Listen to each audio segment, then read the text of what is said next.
I spent months planning a special trip for my dad's 60th birthday. Japan was always his dream destination, and after saving up and scraping together $9,400, I finally booked the entire family's flights, hotels, and tours.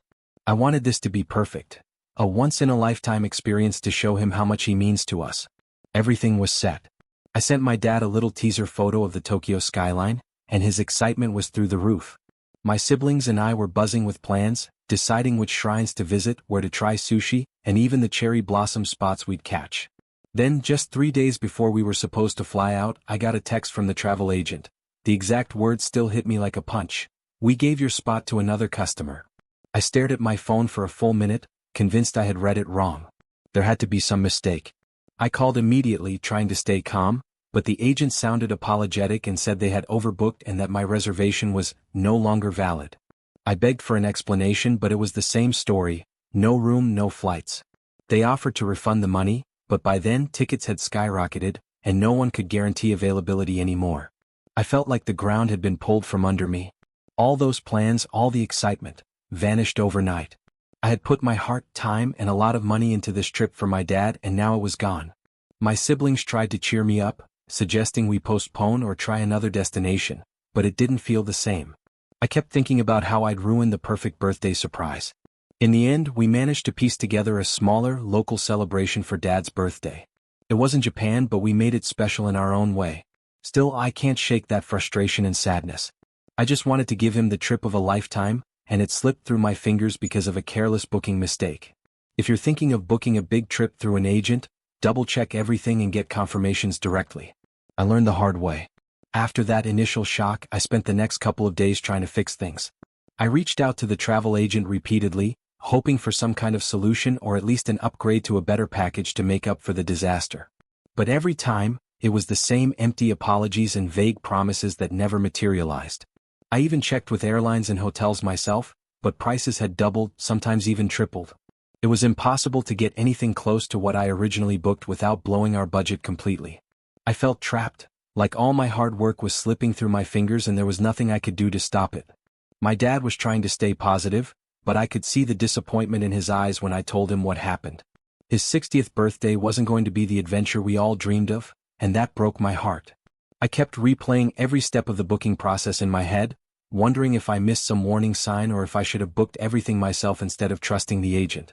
To make matters worse, a few friends who'd heard about the trip started asking about the plans, and I had to awkwardly explain that it was all canceled. The excitement turned to embarrassment, and I felt like I'd let everyone down. But as frustrating as it was, this whole mess made me realize how much a trip isn't just about the place. It's about the people you share it with. Even though we didn't get to go to Japan, my family came together, and we made new memories that night with stories, laughter, and homemade sushi. I'm still determined to take Dad to Japan one day, but this experience taught me to be extra cautious and never take plans for granted. Sometimes, the best moments come from the unexpected twists, even if it's not what you originally imagined. A couple of weeks later, I decided to try a different approach. Instead of dwelling on what went wrong, I started researching smaller, independent travel companies and even looked into booking flights and hotels directly. It felt daunting, but I was determined not to give up on giving my dad a memorable trip, even if it wasn't the grand Japan adventure we'd originally planned. During this process, I found some hidden gems: local tour guides, family-run ryokans, and flights with layovers that actually saved money. It wasn't perfect, and it definitely wouldn't have the same wow factor, but it was real and manageable. I sat down with my dad and shared the new plan. To my surprise, he was genuinely excited. "Honestly," he said, "I don't need a fancy trip. I just want to spend time with you all." Hearing that reminded me what this trip was really about. So, we booked a smaller vacation, a mix of exploring nearby cities and quiet days together. It wasn't the $9,400 extravaganza I dreamed of, but it was something we could all afford and, more importantly, something we could actually do. In the end, the trip was a success, not because of the destination but because of the company. My dad's 60th birthday was filled with laughter, good food, and memories that didn't depend on a perfect itinerary or expensive bookings. Looking back, losing that original trip was painful, but it forced me to focus on what mattered most: family. Sometimes, life throws curveballs, and all you can do is adjust your plans and cherish the moments you get. I still hope to take Dad to Japan someday, but for now, I'm grateful we made the best out of a bad situation. Now, whenever I think about that $9,400 trip that never happened, I don't just feel frustration or disappointment. I remind myself that sometimes the best plans don't go as expected, but that doesn't mean the experience is invaluable. I learned a lot about trusting the right people, double-checking everything, and most importantly about what family really means.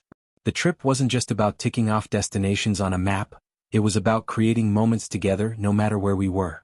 I've also become more cautious with travel agents and big bookings, making sure I get everything in writing and confirming every detail personally. It's a hard lesson, but one that will save me a lot of heartache down the road. And as for my dad? He says that while Japan is still on his bucket list, he's grateful for the effort and love that went into planning the trip. That means more to him than any five-star hotel or fancy itinerary. So, if you're reading this and worried about a travel disaster, just remember, sometimes the best trips come from the unexpected, and the people you're with matter far more than the place you go. And honestly, I can't wait to finally take that trip to Japan with my family. Next time I'll make sure nothing gets in the way.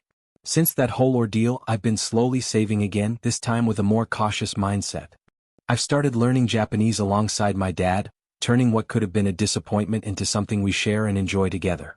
It's become our little project, something that keeps the excitement alive. I've also been more hands-on with planning trips, researching flights, reading reviews, and booking directly when possible. It's a bit more work, but it gives me peace of mind. No more surprises like that last-minute text. My siblings and I joke now that our Japan trip is like a legendary quest, something we keep talking about, laughing over, and waiting for the perfect moment to make it real. I don't know when exactly we'll go, but I do know this. When we finally do, it'll be more than just a vacation. It'll be a story of patience, resilience, and family love. One that started with a devastating text but grew into something stronger. So, here's to future adventures, better bookings, and unforgettable memories, no matter where we are. Looking back, some of the funniest moments came after everything fell apart. My little sister tried to cheer me up by sending endless memes about travel disasters, from lost luggage to canceled flights. Honestly, her timing was perfect because laughter was exactly what I needed. We also ended up having a Japan night at home, complete with homemade sushi, which looked nothing like the real thing, bad karaoke, and a marathon of Japanese movies and anime. It wasn't the trip we planned, but it brought us closer in a way I didn't expect. My dad even joked that maybe the universe just wanted us to practice our chopstick skills before we actually go. And you know what? He's right. Those small, imperfect moments reminded me that sometimes it's the mess-ups and detours that make family memories unforgettable. So yeah, the trip got canceled, but the story didn't end there. It's still unfolding, and honestly, it's one I wouldn't trade for anything. If there's one thing I've learned from this whole experience, it's to always have a backup plan, and don't rely solely on travel agents or third parties without clear confirmations. Double-check everything yourself, keep copies of all your bookings, and don't be afraid to speak up if something feels off. Also, don't let a setback like this ruin your spirit. Travel mishaps happen to the best of us, but they don't have to define the trip or the memories you make. Sometimes the journey is just as much about how you handle the unexpected as it is about the destination. Most importantly, remember why you're traveling in the first place. For me, it was to celebrate my dad and spend quality time with my family. That goal hasn't changed, even if the location has. So if you're dealing with a similar situation, hang in there. Plan carefully, stay flexible, and don't lose sight of what really matters. And for anyone wondering, yes, we will make that Japan trip happen someday. Until then, I'm just grateful for the lessons and the love that came out of this mess. A few nights ago, I was sitting on the porch with my dad. The air was cool and we were sipping tea like we had nothing to rush for. Out of nowhere, he looked over and said, "You know, I'll probably remember this whole thing more than I would have remembered the actual trip." That hit me harder than I expected. Because he wasn't talking about Japan, he was talking about me. About the effort I put in. The stress, the planning, the sleepless nights researching train routes, the tears after getting that awful text. He noticed all of it. And in that moment, I realized something I hadn't let myself fully believe. The trip didn't fail. It just took a different shape. It became a reminder of how far we'll go for the people we love. How even when things fall apart, love finds a way to patch them back together in a new form. Quieter, maybe, but just as meaningful. So when we do land in Tokyo someday, it won't be just about sightseeing or ticking off a bucket list. It'll be the final page of a long story that began with a dream, hit a wall, but never stopped being written. And that, to me, is even better. A few days ago, a small package arrived in the mail. No return address, just my name written in familiar handwriting. Inside was a neatly folded travel brochure, a vintage-style print of Mount Fuji, cherry blossoms in full bloom, and beneath it, a single sticky note. It read, "Let's try again. No rush. Just promise we'll go, together." Dad. I stared at it for a long time, heart full. He didn't need to say more. That one sentence held everything: forgiveness, hope, and an open door. I tucked the note into my journal, right next to the original itinerary I never threw away. Not because I'm clinging to the past, but because I know that trip still lives in our future. It's waiting for us when the time is right. Until then, I'm at peace. The lessons been learned, the memories have been made, and the bond with my family? Stronger than ever. Some journeys start with a boarding pass. Others begin with a promise. Ours will have both. It's funny how time softens the sharp edges of disappointment. The more distance I get from it all, the more I see that the trip we didn't take might have ended up being one of the most important experiences we've shared as a family. Not because of where we went, but because of how we grew through it. I've seen my dad differently since then. Not just as a father, but as a person. Patient, grateful, and endlessly kind even when things didn't go the way they were supposed to. I saw my siblings step up, show support, crack jokes when I needed them most. I saw myself learning how to let go of control, to grieve something small but meaningful, and to find a way forward. We've stopped talking about if we'll go to Japan. Now it's just a matter of when.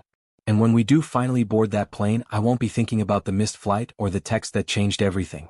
I'll be thinking about the porch, the sticky note, the karaoke night, the sushi rolls that fell apart in our hands, and the long road it took to get there. Because sometimes the longest detours still lead you home. And it didn't feel like reopening an old wound. It felt like lighting a candle in a room I hadn't stepped into for a while. I showed the flights to my dad later that evening. I half expected him to shrug it off or say, maybe someday, like we usually did. But instead he smiled, reached for his reading glasses and leaned in. "October," he said, tapping one of the dates I'd circled. "That's a good time for autumn leaves, right?" That one small moment, his voice, calm and steady, filled with no pressure, no expectation, made something settle inside me. This wasn't about making up for the past anymore. It wasn't about fixing what went wrong. It was about beginning again. Gently. Together. Maybe this time we'll go. Maybe something will come up again. But whatever happens, I know we're not chasing the perfect trip anymore. We're just walking toward it, one quiet step at a time. A few days ago, I printed out that old itinerary, the one I kept tucked away for so long. Not because we'll follow it exactly, but because I wanted to see how far we've come. I pinned it to a corkboard next to the fridge, right beside a photo of my dad laughing mid-bite at our makeshift sushi night, and a little hand-drawn Mount Fuji my niece made in crayon. It's not just a trip anymore. It's become a symbol of everything we've carried and everything we've let go of. The plans we lost, the memories we made anyway, and the quiet understanding that not all beautiful things need to be rushed. Whether we get to Japan next month, next year, or 10 years from now, I know one thing for sure. We're already living the best parts of the journey. And someday, maybe on a cool October morning, boarding passes in hand, coffee in paper cups, and backpacks slung over tired shoulders, we'll step onto that plane. And we won't just be going to Japan. We'll be arriving at the ending of one story, and the beginning of another. Last night, I was closing up for bed when I passed by the corkboard again. I paused just for a second, looked at the photo, the drawing, the itinerary now curling a little at the edges. And I realized something. I'm no longer waiting. Not waiting for the perfect moment or the right price or the flawless plan. I'm just living and letting the moments find us. The weight of the ruined trip, the $9,400 loss, the text that broke something in me, it's still part of the story, but it doesn't sting like it used to. Softened. A chapter, not the whole book. In its place, something better grew. Something rooted not in the excitement of a destination, but in the resilience of love and patience and trying again even when things fall apart. We might go to Japan next year. Or maybe not. Maybe life will throw us another curveball and we'll end up sipping tea on the porch again, laughing about all the times we almost made it. And honestly, that sounds kind of perfect too. A flight alert, Tokyo in October. One of the fares I'd bookmarked months ago had dropped. Just a little. Not enough to make me jump. Just enough to make me smile.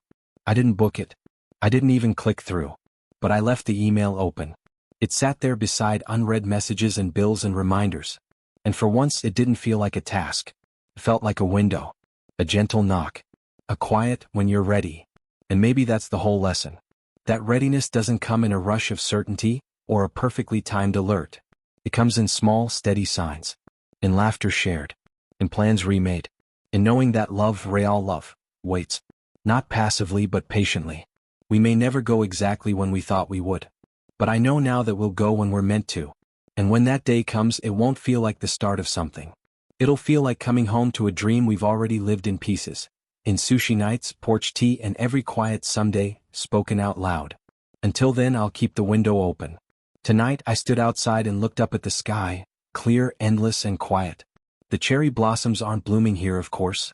Just the hush of wind in the trees, the distant hum of cars passing. But I closed my eyes and tried to picture it. A narrow Kyoto alley, the smell of grilled skewers in the air, lanterns swaying above cobbled streets. Not as fantasy. As memory. Of something not yet lived but already felt. Because somewhere between the missed trip and the homemade sushi, between disappointment and laughter, we created a version of that journey in our hearts. And that version, stitched from intention, love, patience, might be the most real of all. We used to think the plane ticket would take us there. But now I know, we were always going. Not to a place but to each other. And when we do finally set foot in Japan, if we do, I won't be chasing the version I once planned. I'll be arriving in the one we quietly built over time together. A trip reimagined. A dream lived slowly. A promise kept. And that will be enough. It's funny how something that started with a canceled seat, a cold text, and a deep ache slowly became one of the warmest stories of my life. Not because we went anywhere extraordinary, but because we didn't, and we still found meaning. Now the Japan trip lives on a quiet shelf in our home. In sticky notes and scribbled dates. In saved searches and crayon drawings. In the photo of my dad grinning at a plate of slightly mangled sushi. In the memory of us all, crowded into a living room, turning a broken plan into something whole again. Sometimes I catch myself thinking, maybe the version of the trip that never happened, the one we imagined, grieved, and rebuilt, became even more beautiful than the one that could have. And maybe that's how life works. Some journeys don't need a flight or a passport. They begin in love, break in silence, and still they find their way forward. So if you ever find yourself where I was, standing in the ruins of something you poured your heart into, take a breath. The ending you pictured may fall apart. But the story doesn't have to. Ours didn't. And when we finally go, wherever that may be, it won't be about crossing an ocean. It'll be about honoring the long, winding path that brought us there. Together.